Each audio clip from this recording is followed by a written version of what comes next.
kun isaan qofaa miti hedduudha komishinari Iyyaasuu warra keessattuu poolisii Oromiyaa keessa warra jajjaboo raayyaa ittisa biyyaa keessas warra jajjaboo quuqama uummataa qaban jedhaman gareen kun yookiin maqaa balleesse yookiin irratti of jaaree mootummaa keessatti hojii jalaa laamshesse kan hammaate ni ajjeesee jechuudha. Kun waanuma seenaa kaleessaa waan ta'eef ni yaadattan. Maafiyaa kana bara 2020 booda egaa adda baba'iinsi uumamee deeme ifatti gareen kun caasaa mataa ofii diriirfatee qaama foormalii jiru kan mootummaa naannoo Oromiyaatii fi kan mootummaa federaalaa wajjin wal keessa seenuudhaan wal cinaadhaan paaralaalii deemaa turanii jechuudha. Hidhaa ajjeechaaf reebicha maqaa shanee itti maxxansuudhaan kan godhame fakkeenyaaf torban darbe kana kan inni isinitti hime akkaataa obboleessa Yaayyaa Bashiiritti ajjeesan. Amma Yaayyaa Bashiir obboleessa Yaayyaa Bashiir kan ajjeesan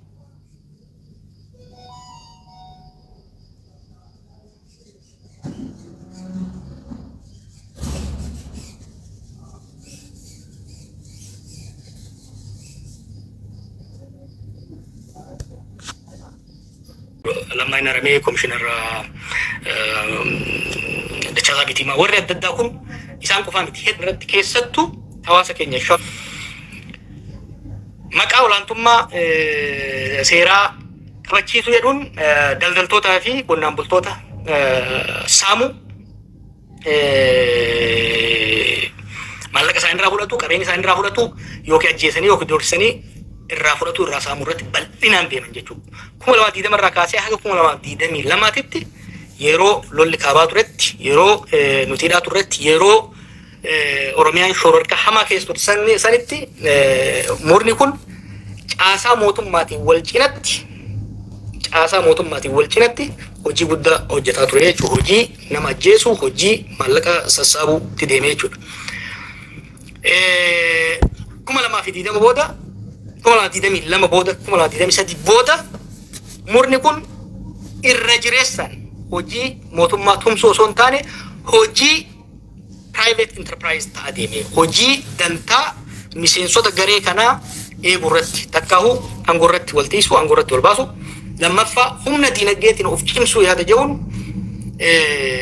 hojii bal'inaan lafa saamuu maqaa waldaaleetiin maqaa miidhamtootaatiin hojii bal'inaan lafa saamuu irratti fuulleffate daldaltoota muraasa qabachuudhaan hojii import export irratti bal'inaan hirmaachuu eegale akkasumas hojii namoota ukkaamsanii maallaqa saamuu namoota ajjeesanii maallaqa isaanii makiinaa isaanii mana isaanii fudhachuu bal'inaan deemee jechuudha.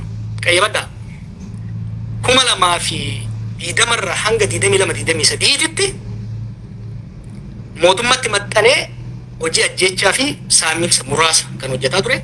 2023 booda bal'inaan hojii private enterprise namoota kana gurguruu irratti fuulleffate. Karaa immoo ragaa akka ta'u namoota torban kana keessa dhiyeessaa ture keessa ijoolleen amma 2023 fuullee jedhamtee isaa wajjin deemaa turte kanuma aballeen jiraachaa turte 2023 booda ol sadan miiliyoonera ta'anii jechuudha.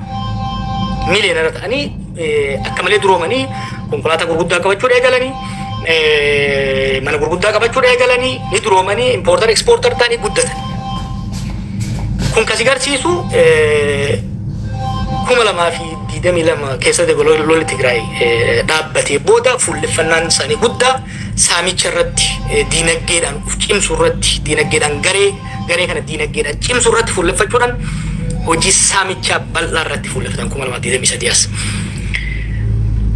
yoo laaltan kun immoo balaa inni fide keessaa tokko ijoolleen kun ijoolleedhaa dargaggeeyyiidhaa all of a sudden malleen guddaan harka isaanii seenee malla guddaa qaban kanaan konkolaataa haaraa bitatanii daandii Finfinnee dhiphisuudhaan wanti taranyaa baalagizee jedhu kun bal'inaan Oromootti maxxanaa akka dhufu godhan jechuudha. Caasaan maafiyaa kanaa maal fakkaata? Hanga ammatti ilaallee irra maafiyaan kun eessatti dhalatee, eessatti guddatee, eessatti dhufe kan jiru hanga ilaallee jirra. Caasaan hoggansa maafiyaa kanaa maal fakkaata kan jiru immoo halaallu. Maafiyaan kun caasaan isaa damee sadii qaba.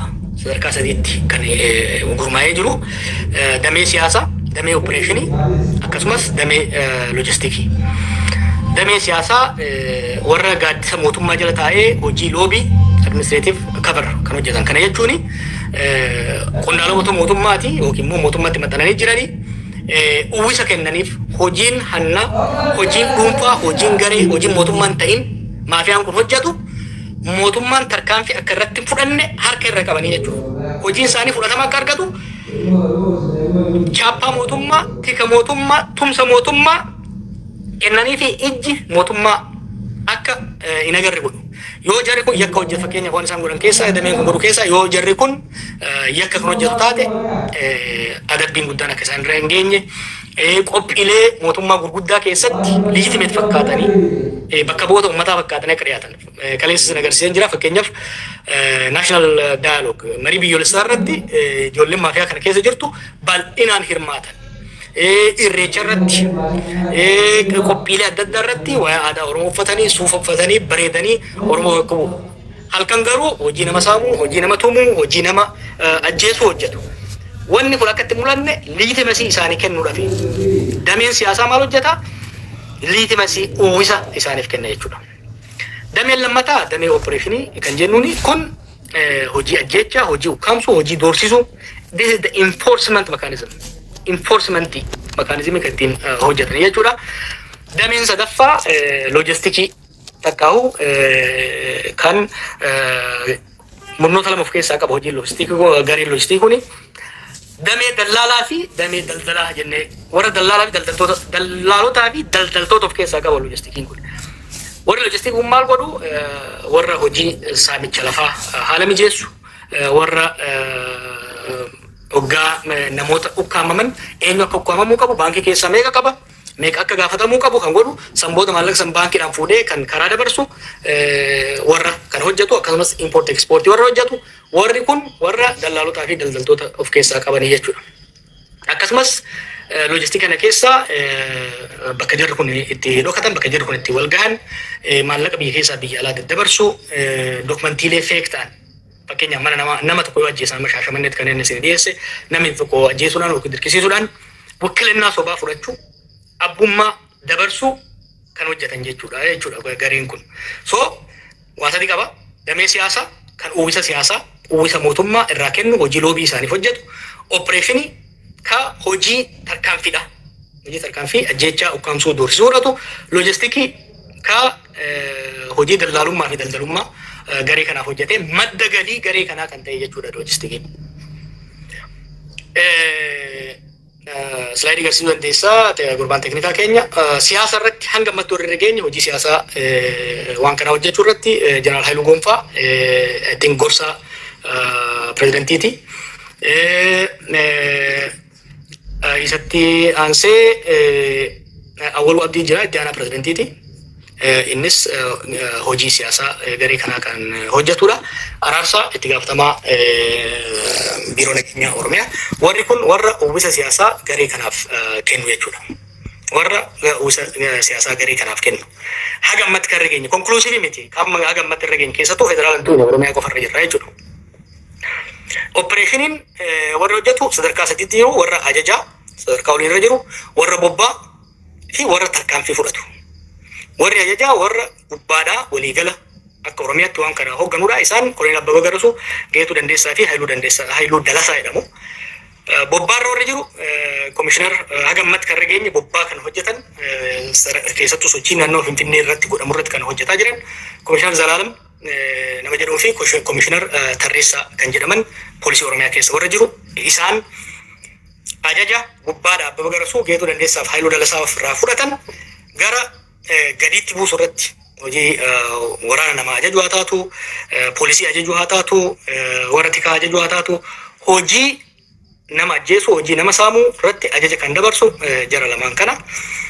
Tarkaanfii kan fudhatu namoota hedduudha kan tarkaanfii fudhatu kan sadarkaa magaalaatti faca'anii warra hangammaa sa'aatillee keessaa warri akka Baayisaa Qalbeessaa kan Burraayyuutti namoota ajjeesuudhaan hagammatti nama 57 ol kan ajjeesuun isaa mirkanaa'e.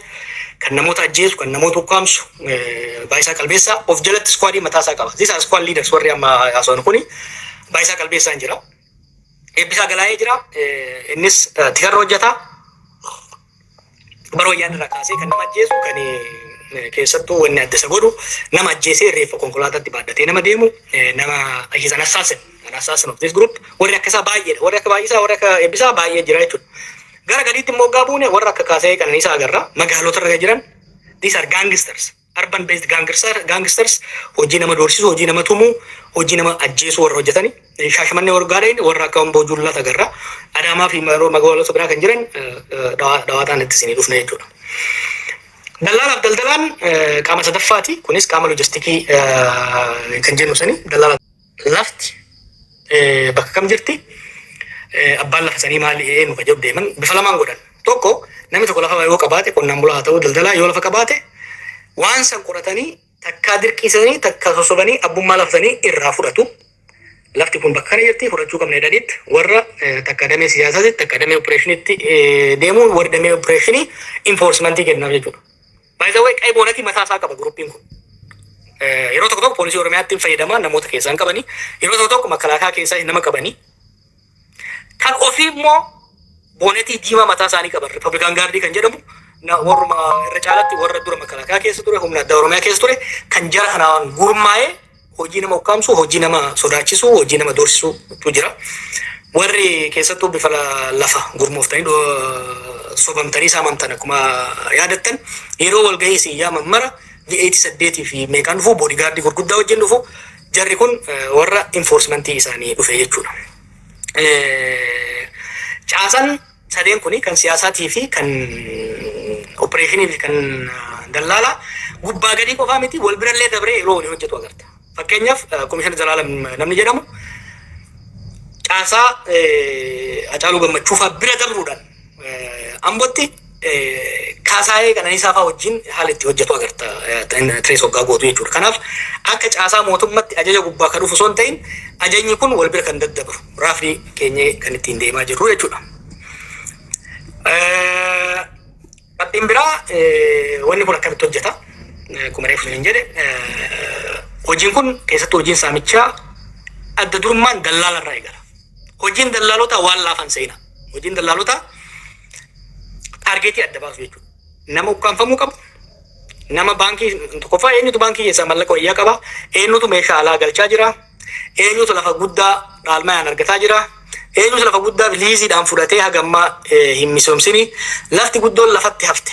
Ka nama irratti gurmeessanii maqaa isaanii fudhachuu danda'an kami ka jedhu qorannoo guddaa godhan jechuudha. Jarri kun warra baankii wajjin hojjeta. Warra teelee wajjin hojjeta. Telephone interception bilbila intercept gochuu irratti hedduu hojjetanii. Kanaaf hojii marrajaa guddaadha hojjetan jechuudha. Hojii marrajaa guddaa erga hojjetan booda taargeetii adda baasu. Nama qajeelaa jedhamu tokko taargeetii godhuu waan barbaadan taate waa'ee isaa san qoratanii garee tarkaanfii ka jennuun takkaa'u warra opereeshiniitti dabarsu. Warri opereeshinii skwaadiitti ajaja. Skwaadiin sun nama san hordofee yoo ukkaanfamuu qabaate een ukkaamsa yoo sodaachifamuu qabaate een sodaachisa. Gaafsan akkaawuntiin baankiitti kennama.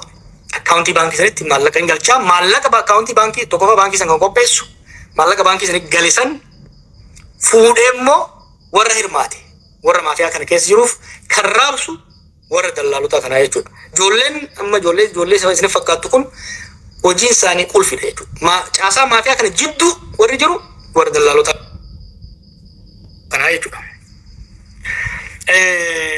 Hojii isaan hojjetan irratti hirmaatan keessaa kuma lama diidama siyaan kuma lama diidami sadiitti hojiin kun abbaan lafa sanii maali eenyu ka jedhu deeman bifa lamaan godhan. Tokko namni tokko lafa yoo qabaate qonnaan bulaa haa ta'u daldalaa yoo lafa qabaate waan san qoratanii hojjetan namoota maqaa shanii baay'ee biroota dabruu dura Oromiyaa fi Oromoo irratti piraaktisii godhan.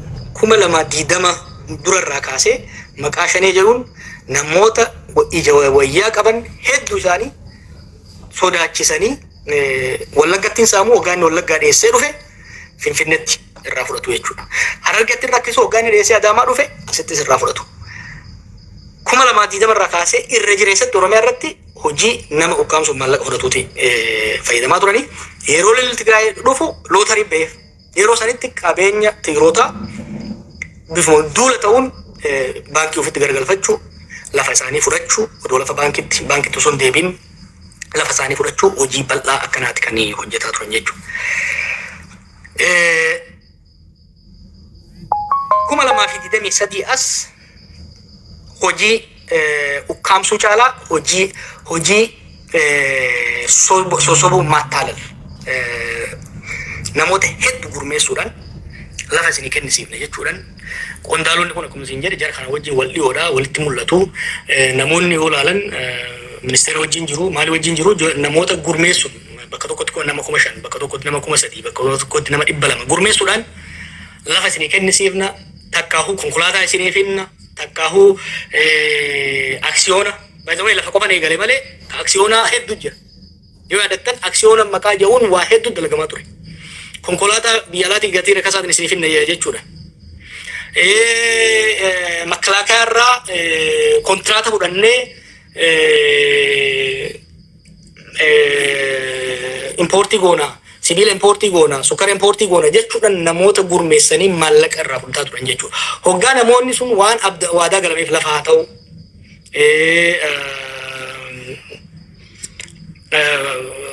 makiina haa ta'u aksiyoona haa ta'u gaafa dhabanii gaafii kaasan keessattuu warra adda dureedhaan yuuniyoonota kana kooperaatiivii kana hoogganan hoggaa isaan gaafii keessa kaasan yookiin ajjeefamu yookiin tumamu jechuudha.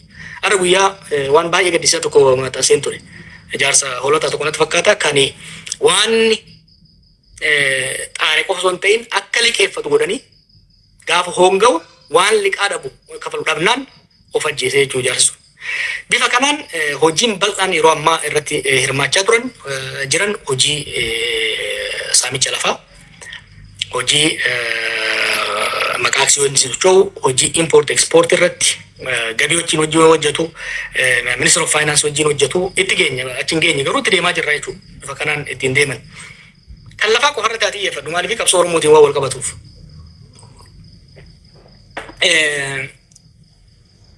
Wanni lafarratti godhan waan hedduu nama gaddisiisuu waan hedduu miidhaa gara sadii keessattuu uummata Oromoo irratti miidhaa guddaa godhe. Keessattuu qabsoon kuni gaafii lafaatiin wal qabateeti kan ka'e bara 1960 keessa 70 keessa gara dhumaattis kan dhufe 2018 master plan wal qabatee lafaan wal qabateeti.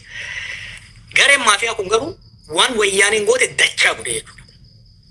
Tokkoffaa qonnaan bulaa kawayyaana waggaa 27tti buqqaafte dachaa buqqaase.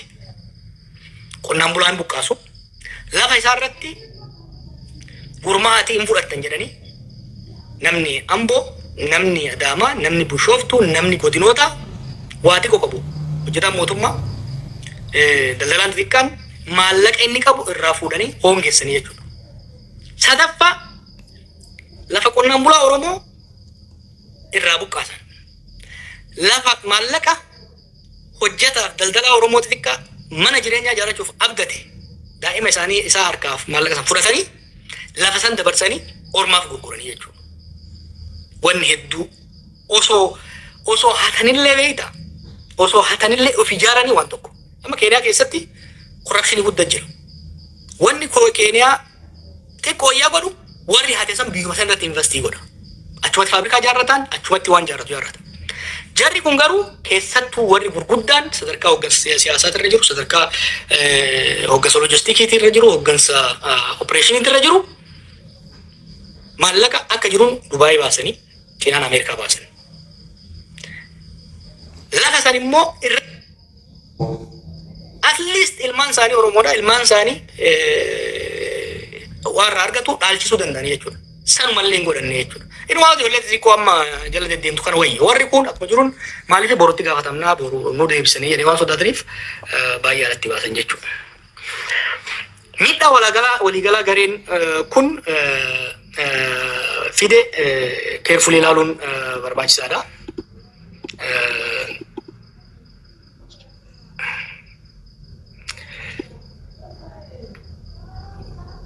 Miidhaa waliigalaa gareen kun fide hoggalaallee miidhaa laafaa miti. Tokko qoqqoodama godaannisa hamaa fide.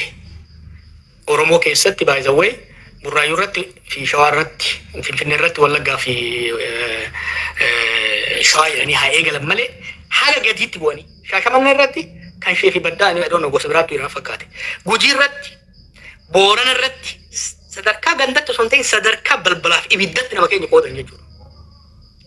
Nama tokko aangoo roggaa fidan gosa isaatiif namoota isaa akka inni fidu inkareej gochuudhaan warri biraa akka moggeeffamu walirratti ol akka godhan gochuudhaan qoqqoodama Harargee irratti alaa fi maali akka dur Afran Qal'oo fiduu osoo hin ta'in gadi bu'anii noolee fi maali dirree dhoorratti fakkeenyaa fi waan noolee fi gurguraa fa'aa jedhanii bifa kanaan uummata keenya walirra ijaaran jechuudha.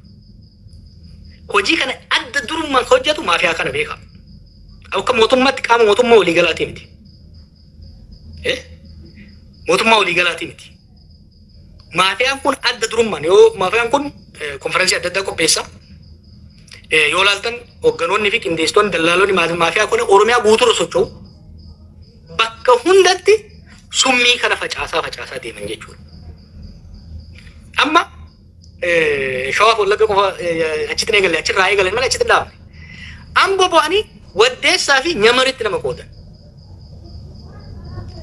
Jalduu fi Gindabaritti qoodan.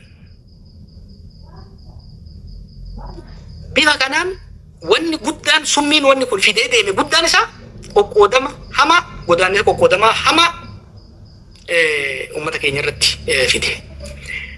Sabuma kanatu dhugaa qaba. Dhiiguma boota keenyaa tokkummaadhaaf shinniga irratti wareegame saniititu dhiiga santu uummata kan walitti qabee fide malee akka maafiyaan tun hojjetteen the Oromo nation would have been done. Fracture Somaaliyaa caalaa addaan diigamne turre jechuudha. Bifa baay'ee nama gaddisiisuun godhan. Kabiraa saboota biraa irratti saboota biraa wajjin jibbi Oromoo saboota biraa jidduu jiru akka hammaatu godhan. Akkamiin dala baratanii godhan baay'ee zawwee. Ijoollee xiqqoo bilchina hin qabne kana maallaqa isaan arganii hin beekne wayyaalummaarra kuntaala jooniyyaa mannaharatti baadhachuurraa overnight billionaire godhanii ijoolleen tun VAT riivoo bitatte Finfinnee qubata kan dhaabde jechuudha. Mana farsoo keessatti, mana barcaa keessatti show off gochuudhaan maallaqa facaasuudhaan sabni biraa yoo laalu ijoolleen tun afaan Oromoo dubbatti. Oromoon aangoo qabatee biyya saamaa jira, nuti rakkataa jira ka jedhu ilaalchi farra Oromoo Finfinnee keessatti Oromofoobiyaan samii akka tokko godhan jechuudha. Durarraa eegalaniiti yoo yaadattan. Akkuma jijjiiram dhufeen osoo nuti hin dammaqin yeroo nuti waa'ee tokkummaa irratti waa'ee biraa irratti hojjetaa turre burraayyuu irratti nama fixuudhaan bakkoota adda addaa jeequmsa fixuudhaan saboonni biraa keessattuu hawaasa Amaaraa of bira hiriirsuudhaaf Oromiyaa keessatti hawaasa Amaaraa fixuu irratti adda durummaan jira kana hojjetee jechuudha. Yoo yaadattan waggaa wayyaanee wajjin godhamu eegaluu qabu wallaggan namni dhume jedhanii duulli godhamaa ture sun Oromoof Amaaraa garaagarummaa dura jirtu irratti sooqidda firfirsee ture jechuudha. Finfinnee keessatti immoo by the way sirboota sponsor gochuudhaan sirboota waan Oromoo faarsan fakkeessanii saboota biraa xiqqeessan, saboota biraa arrabsan, saboota biraa xiiqii keessa galchan sponsor gochuudhaan. Daandii Finfinnee irratti akka waan dachii samiin kanama sanii ta'e daandii guddaa boolee kana cufuudhaan sargii qopheessuudhaan. Uummanni biraa abbummaan akka itti dhayamne, uummata biraa dhiibamuun miirri dhiibamuu akka itti dhagamu gochuudhaan. Akka dhiibamu gochuudhaan ilaalchi farra Oromoo warra siyaasaan wal dura dhaabbannu warra akka Amaaraaf Tigree osoo hin ta'in kibba keessatti illee ilaalchi farra Oromoo akka babal'atuuf adda durummaan garee kanatu hojjete jechuudha. Akka biyyaatti rakkoon gareen kun uume maafiyaan kun uumamuun jechuudha. Maafiyaan kun uumamuun rakkoon inni uume aadaan state capture jechuun eliitiin biyya tokko aangootti ka dhufu imaammata fi tarsiimoo baase hawaasa tajaajiluudhaaf biyya guddisuu osoo hin taane ifii duroomuudhaaf commercialization of politics fide jechuudha. Gareen kun mootummaa keessatti of jaaruudhaan caasaaf hoggansa mootummaa caasaa bulchiinsa risoorsii mootummaa itti fayyadamuudhaan of duroomsuudhaaf tarkaanfii inni fudhataa deeme qammatu godhe. Sirnaa fi caasaa mootummaa hawaasa ija hawaasaa keessa biratti amantaa akka dhabu. Delegitimization of the state. Har'a dur namni dukkana yoo deemu shiftaa sodaata. Har'a namni dukkana yoo deemu milishaa sodaata. Guyyaa yoo deemu poolisii sodaata. Maaliifi mucaa diinaa ol jedhamu ka amboo tokko yoo agartan huccuu poolisii Oromiyaa uffatee jira. Ijoolleen guyyaa dallaala fakkaattu. Ijoolleen guyyaa jara kana wajjin faarsee bulaa fakkaatee deemtuun halkan huccuu poolisii Oromiyaa huccuu Riippablikaan Gaardii uffattee nama saamti. Nama ukkaamsiti. Nama tumti. Dubartii reebdi. Kun maal godhee namni qaamni nageenyaa mootummaa kan nageenya uummataa tiksu osoo hin ta'in kan nama saamu, kan nama reebu, kan dubartii gudeedu, kan dhiira gudeedu, ka ukkaamsee maallaqa namarraa fudhatu akka ta'etti akka ilaalan har'a yoon ta'u godhe dhiifama naa godhaan isa sirreessa. Har'a qaamni hawaasni Itoophiyaa keessa qaama nageenyaa mootummaa akka waardiyyaa isaatti osoo hin ta'in akka diina isaatitti as a victimizer, not as a protector, as a victimizer akka ilaalu godhan jechuudha. Kuni balaa humni kun fide tokko jechuudha. Kabiraa namoonni lammiileen hojjetanii, kalaqanii, carraaqanii, nagadanii osoo hin taane saamanii aqwaaraachiidhaan karaa qaxxaamuraatiin duroomuun aadaa akka ta'u godhe jechuudha. Shortcut. Kuni I call it Nigerization of Ethiopian politics. Kana adda durummaan ka hojjete garee kana. Maaliif gareen kun Oromiyaa keessa dura maqaa Oromoo humneessuu maal jedhuun deemanii gareen suni warri Finfinnee jirtan beeytanii warri Adaamaa Bishooftuu jirtan beeytan. Ijoolleen meeqatu ijoolleen jajjabduun barnoota dhiisee maaliif barnoota baradhaa? Dhaqeen dalaagaadhaa jedhan. Reefuu kaamboo dhufe tokko ergaan dhufe tokko agarsiisan ture. Namni digirii qabatee maastarsii qabatee PhD qabatee kiraa manaa kafaluudhaaf rakkata. Namni kaleessa mannahaara dhakiisa namaa seenaa ture tokko Finfinnee dhaqee waggaa 2 keessatti VAT bitatee Amboo irratti fooqii ijaarrate.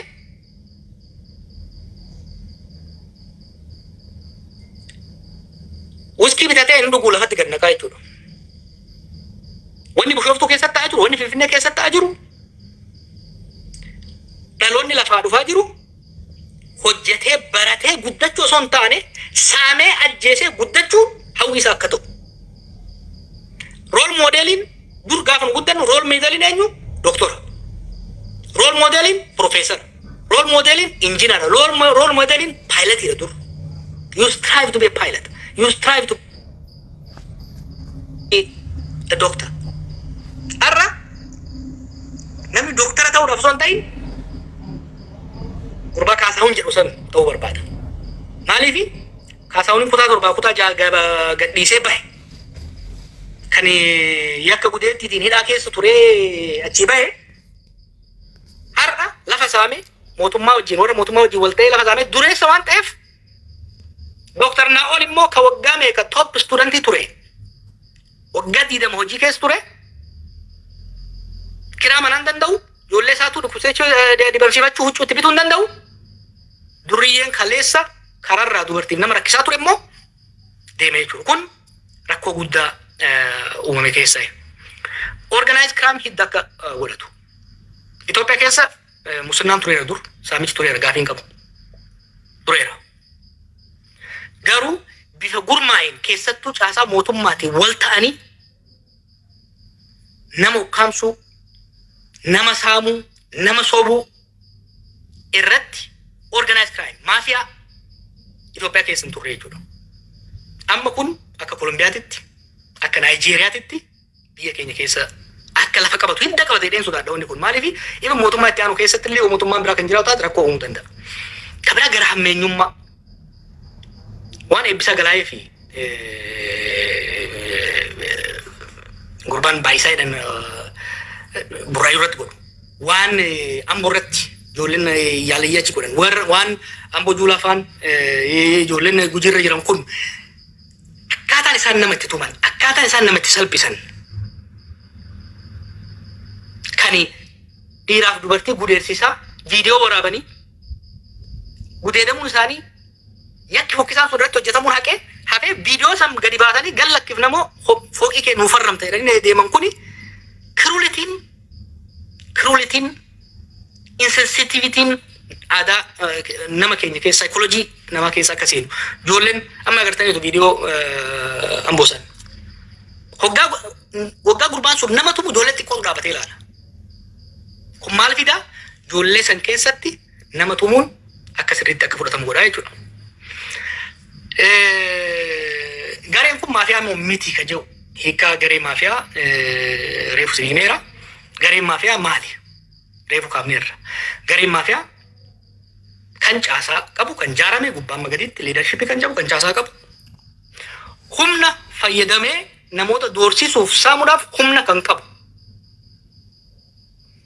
Maafiyaa garee diidamii kana maafiyaa biraatirraa adda kan godhu jira jechuudha. Kuni gareen kun maafiyaa ta'uun gaafii hin qabu. Maaliif kiraayiteriyaa isaan guuta? Ijaaramaadha. Hin saamaa humna ittiin saamuu qaba. Maafiyaa bira immoo dabra gareen kun. Maafiyaan Xaaliyaanis haa taatu maafiyaan biyya fakkeenyaaf Kolombiyaa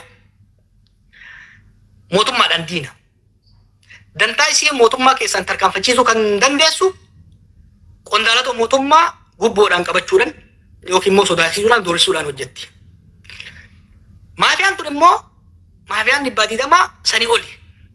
Ifiifuu mootummaadha jechuudha. Bu'uureessitootaa fi keessattuu bu'uureessitoonnii fi warri ajajoonni opereeshinii qondaalota mootummaati. Araarsaan Haayiluu Gonfaa awwaluun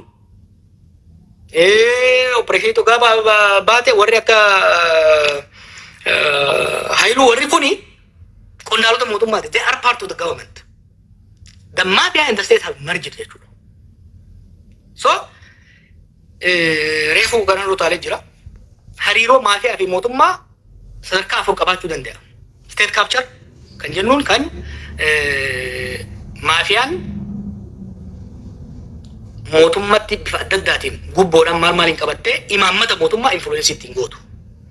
Criminalized state qaama steetii keessa damee waraana isaa taatu, damee tikaa isaa taatu, damee dinagdee taatu yakka irratti kan hirmaatu yookiin immoo maafiyaa wajjin kan wal ta'ee hojjetu yoo kan taatu taate kleptokrasii warrummaan steetii irra jiru sun amala maafiyaa yoo kan qabaatan taate afraffaan maafiyaa steet maafiyaan guutumatti mootummaa yoo kan ta'u taate yoo mootummaan guututti maafiyaa kan ta'u taate maafiyaa steet jennaan jechuudha. Oromiyaa keessatti garamitti jirra kan jiru guututti maafiyaa steet hin taane garas deemaa jirra kleptokrasii bira garuu dabarree jirra. We are somewhere between kleptocracy and mafia state. Kleptocracy maali ka haga tokko imaammanni fi resoursiin mootummaa gara tokkotti goruudha. Amma garuu Oromiyaa keessatti faa kan deemu sadarkaa olaanaa hooggansarraa kaasee hamma gadiitti maafiyaa kana wajjin harkaaf gwaantii ta'anii hojjechaa waan jiraniif almost mafia state. Afaan tunadida mafia state taate jechuudhaaf afaan tunadida malee almost mafia state taatee jirti jechuudha. So qorannoon arraafisanii dhiyeessu kana maali maddeen maaratu hundoofneeti. Akkuma isin jee arra teoreetikaalii qofa waan hangammaa agarreerraa wanti kun maafiyaa moo maafiyaa miti. Maafiyaa ta'uusaa kan agarsiisu hooggansa qabaachuusaa hooggansa maqaadhaan dha'uu dandeenya jirra. Opereeshinii isaa maqaadhaan dha'uu dandeenya jirra. Akkaataa inni itti hojjetu maap godhuu dandeenya jirra. Amma tokko yakka isaanii immoo gara fuulduraa kan baafnu ta'ee osoo jiru waan amma irra geenye kan waan arra isin dhiyeessine kana maal irratti hundoofneti. Maddi odeeffannoo keenya maddi riisarchii kana maali yookaan jenne tokko eeruu fi komii uummataati. Guyyatti on average meesajii 20 argachaa jira. On average meesajii 20 odeeffannoo wajjin eenyu eessatti yoom saame kan jedhu documented kan ta'e audio video documentation uummata keessaa eeruu fi komii dhufaa jira. Kan irratti hundaa'eetiin kan qopheesse. Lammaffaa wal saaxiluu miseensota maafiyaati. Miseensonni maafiyaa kun waan saaman irratti wal loluu waan eegalaniif wal saaxiluu eegalaniiru.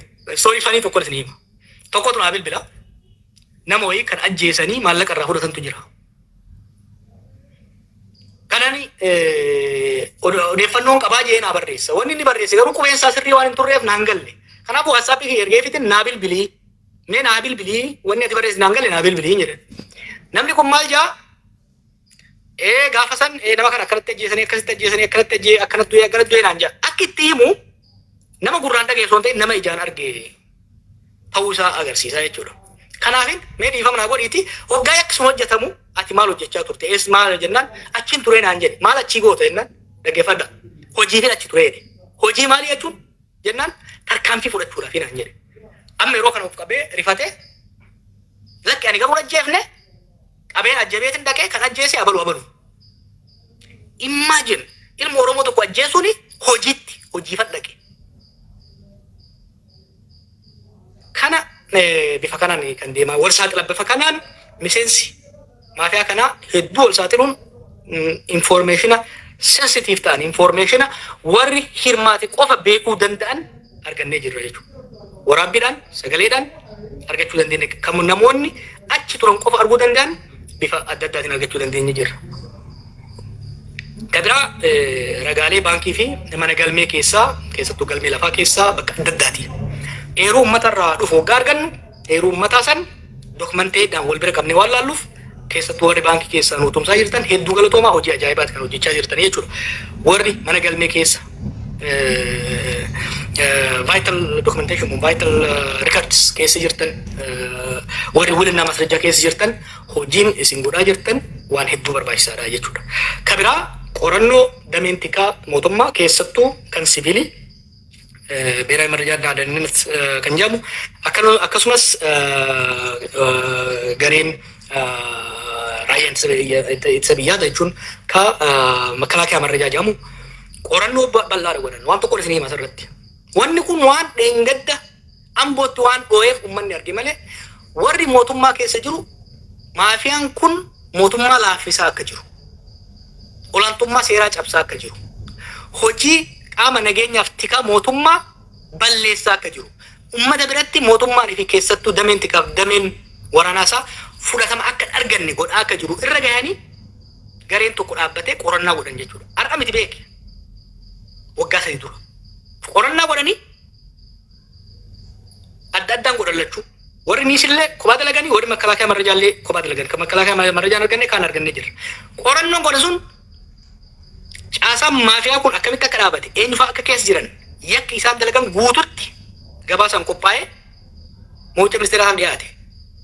Caasaa kana yoo kan tuynu taate mootummaan jiguu danda'a. Balaa biyyarra gahuu danda'a yamee dhiifame jechuudha. Yoo yaadatta fuuldura deebi'aati waggaa lamaan irraa ijoolleen maafiyaa taate tun yeroo tokkotti hidhamanii turan. Rifachiisuudhaaf hidhanii gallakkisanii jechuudha.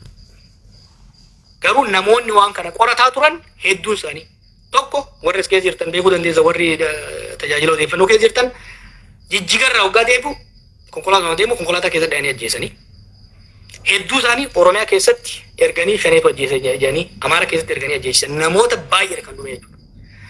Garii himata sobaatti godhanii hidhaatti buusan gariin biyyoota alaa keessa jiranii warri lubbuun hafe odeeffannoo gaarii nuu kennaa jira jechuudha.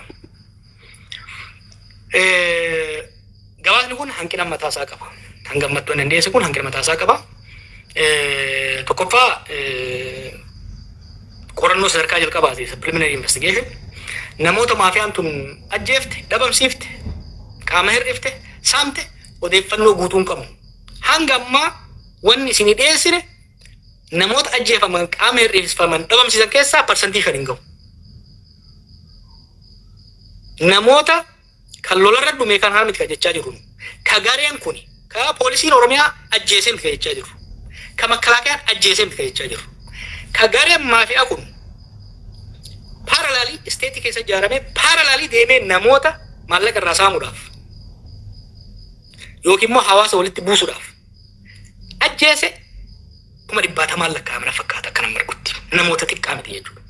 Isinitti meera Inspektor baay'isaa qofti nama 57 ajjeesuu isaan mirkaneessuu dandeenye jira. Nama tokko kun kana godhe. Kaaseen haga ajjeese. Amboo Juulaa Shaashamanneetti ka ajjeese. Gujiitti ka ajjeefame. Booraa ka ajjeefame. Harargee ka ajjeefame. Kawalagatti ajjeefame xiqqaa miti jechuudha. I am talking about assassination. Murder for hire and assassination. Kan hin jechaa jiru jechuudha.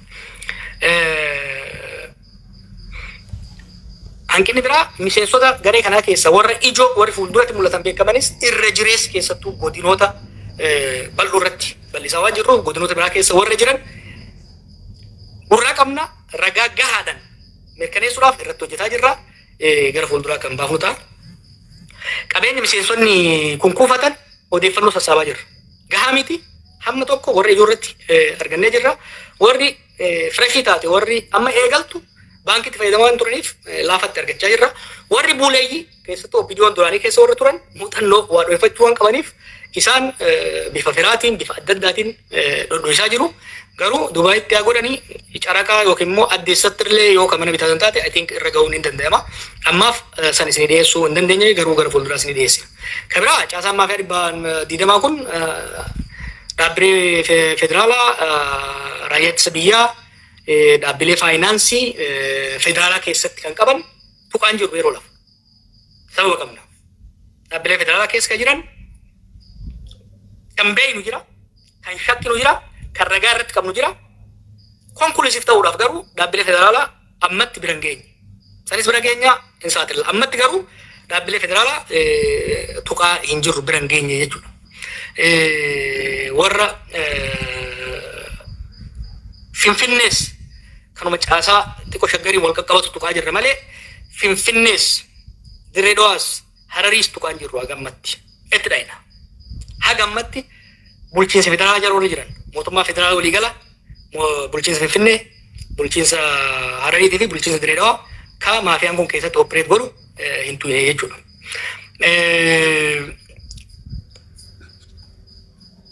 Kabiraa caasaa maafiyaan kun kan magaalota muraasa argaa jirra. Kan Amboo almost complete picture qabna amma kan Amboo. Kan Shaggar I think percentii 60-70 picture gaarii qabna. Kan Adaamaa almost full qabna. Borooftaan dhiyeessine kan Adaamaa full qabna jechuu hin dandeenya.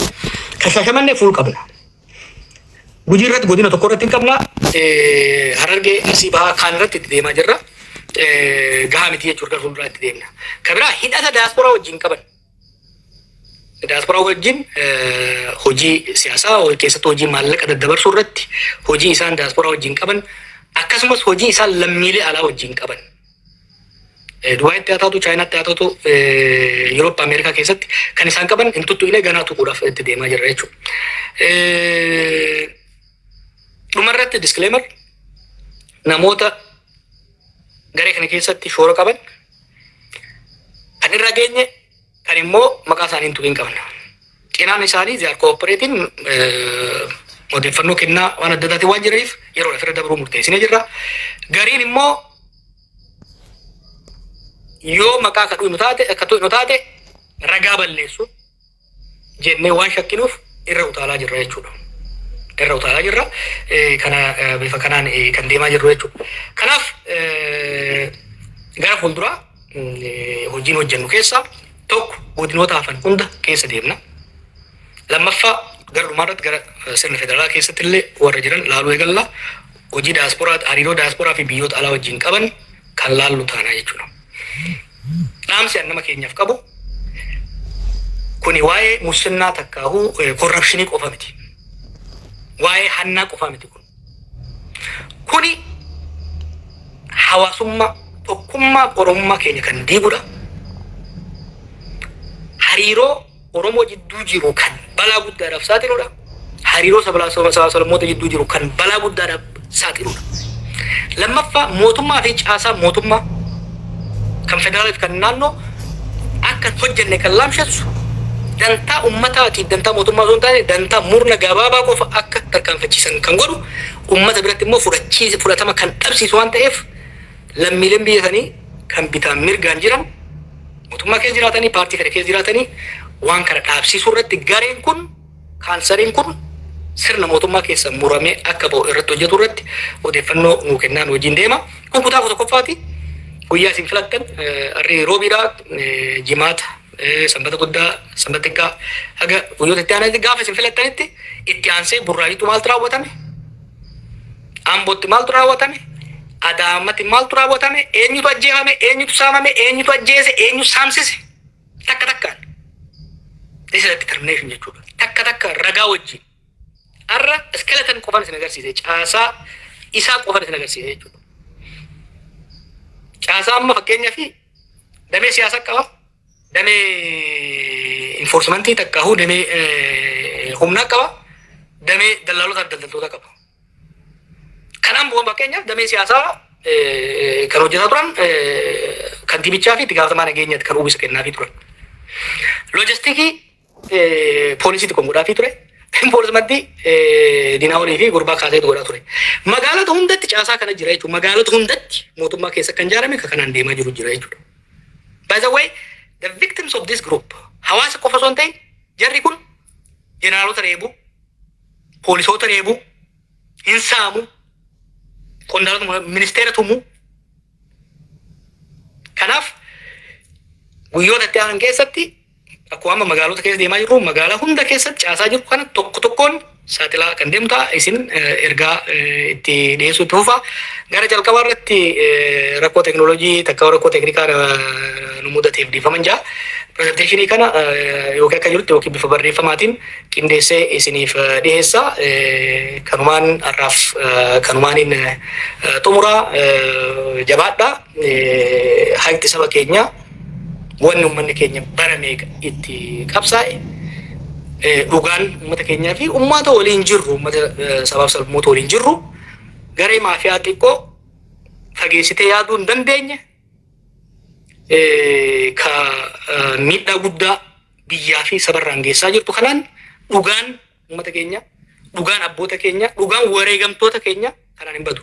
Gaafilee qabdan namoota keenya gurguddaa ajjeefame. Akkamitti ajjeefame kajoo gaafii akka qabdan ni beekna. Xiqqoon wobsa. Maaliifi waan amma irra geenye kana yoo isin dhiyeessine ragaa balleessu. Ni ajjeesu wal ajjeesu. Guddaan xiqqaa nyaateet dhugaan akka hin baane ragaa balleessuu irratti waan fuulleeffataniif we have idea waan ta'eefi waan waggoota 8 dabree Oromiyaa keessatti ta'e haga tokko jeneraal idea qabna jechuudha. Diiteelitti deemaa jirra sanillee nu wobsa rabbiin dhugaa haa baasu nagaan naa bulaa sinin jaaladha.